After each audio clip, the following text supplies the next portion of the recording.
Have you ever had a thought or feeling that seemed to come from nowhere? Or experienced a coincidence so strange it felt like the universe was trying to tell you something? What if the emotions you feel, the dreams you have, and the stories you believe have been passed down for thousands of years? This isn't science fiction. It's Carl Jung's theory of the collective unconscious, a hidden force that may connect us all. Most people think the human mind is shaped only by personal experiences, but Jung proposed something deeper, a shared unconscious layer, inherited from our ancestors. Unlike our personal memories, this unconscious mind contains ancient patterns, emotions, and instincts that influence us without us realizing it. It explains why people across the world, separated by time and culture, have eerily similar dreams, beliefs, and fears. Jung noticed something strange. Similar myths and legends appear in cultures that never met. Ancient symbols and rituals from different civilizations share nearly identical meanings. People report having the same nightmares: falling, being chased, losing teeth, no matter where they're from. Coincidence? Or proof that we inherit something deeper than DNA?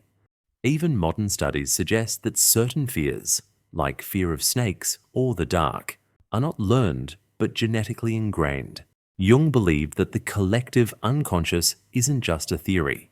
It reveals itself in patterns we see all around us. One of the biggest clues? The same myths, symbols, and ideas appear across civilizations that never met. 1. Ancient myths that repeat across the world. Take the Great Flood story. In Mesopotamian mythology, there's the story of Utnapishtim, a man who survives a massive flood sent by the gods. In Hindu texts, Manu is warned of a flood and builds an ark. In the Bible, Noah does the same. Indigenous cultures in North America, China, and Africa also have flood myths. These civilizations were separated by oceans and thousands of years, yet the core story remains the same. And it's not just floods. Many cultures have stories of a sky god, an underworld, a trickster figure, and a hero's journey, long before global communication existed. 2. Symbols that appear everywhere. Certain symbols seem to resonate deeply with human beings, no matter where or when they live. The spiral is found in ancient carvings, galaxies, and even DNA. The sun is worshipped in nearly every early civilization, from the Aztecs to the Egyptians. The serpent appears as both a creator and destroyer in myths from Norse, Hindu, and Christian traditions. How did so many distant societies come up with the same images and meanings? According to Jung, these symbols aren't random. They come from a deep universal layer of the mind, a place where human experiences accumulate over centuries. 3. The mystery of universal dreams. Have you ever had a dream of falling, of being chased, of standing in front of a crowd, unable to speak? These aren't just personal anxieties. People from completely different cultures report having the same types of dreams. Even those who never saw horror movies still report having nightmares of dark figures or faceless entities. Jung believed these dreams weren't just random brain activity. They were echoes of a much older, shared experience. The fears, instincts, and lessons passed down through generations. 4. Fear that's written into our DNA. Even modern neuroscience backs this up. Studies show that humans are born with an innate fear of snakes and spiders, even if they've never seen one before. Babies instinctively react to shadows and sudden movements, as if programmed to detect threats. People naturally feel uneasy in dark forests, deep water, or abandoned places, just as our ancestors did thousands of years ago. Jung suggested that these deep-rooted fears aren't just survival instincts. They're part of a hidden memory, a psychological inheritance from the past. So, what does this mean? If the same myths, symbols, and fears appear across human history, if our dreams repeat the same patterns, no matter where we're from, if our instincts align with those of ancient ancestors, then maybe we're all tapping into something bigger than just our personal minds. Jung also introduced the idea of synchronicity, The feeling that certain coincidences are too perfect to be random. You think of someone you haven't seen in years, and suddenly they call you.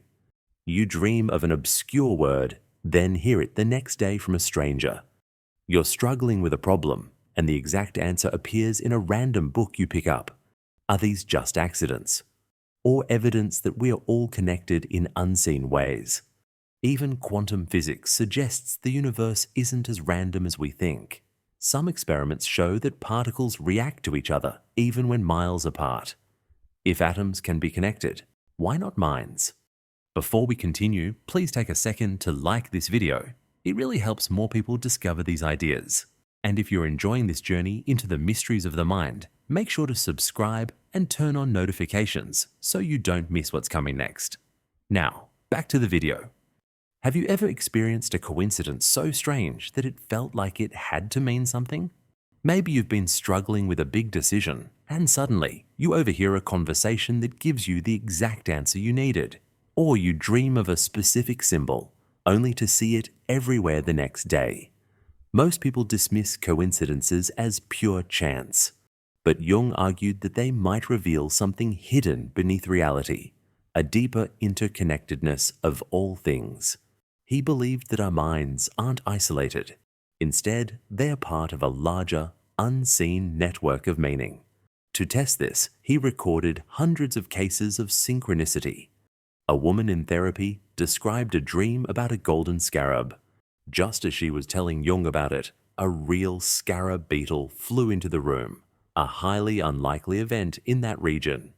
A man kept seeing the number 42 everywhere, on receipts, license plates, clocks, just before experiencing a major life-changing event. A writer randomly picked up a book, opened it to a page, and found a passage describing exactly what he had been thinking about moments before. These moments feel uncanny, as if reality itself is responding to our inner world. But how is that possible? Some believe this is just selective attention. We notice patterns more when we focus on them. But Jung suggested something deeper, that reality itself might be mirroring our unconscious mind. What if these coincidences aren't random at all, but signs nudging us toward something we need to see? What synchronicity means for you? If synchronicity is real, then your thoughts might influence reality in ways you don't yet understand. You're more connected to the world and to other people than you realize, and life might not be as random as it seems. Jung believed that noticing synchronicities can be a path to deeper self-awareness, a way for the unconscious mind to communicate with you. So the next time you experience a strange, meaningful coincidence, ask yourself, is this just chance? Or is the universe trying to tell me something? Jung believed that the key to true self-awareness was understanding this hidden connection, not just within ourselves, but with others. The question is, how much of your mind is truly yours? Do you think we're all connected through the collective unconscious? Let's talk in the comments. If this made you think, hit like and subscribe for more deep dives into philosophy and psychology. Share this with someone who's had a strange synchronicity happen to them. Stay wise. I'll see you in the next video.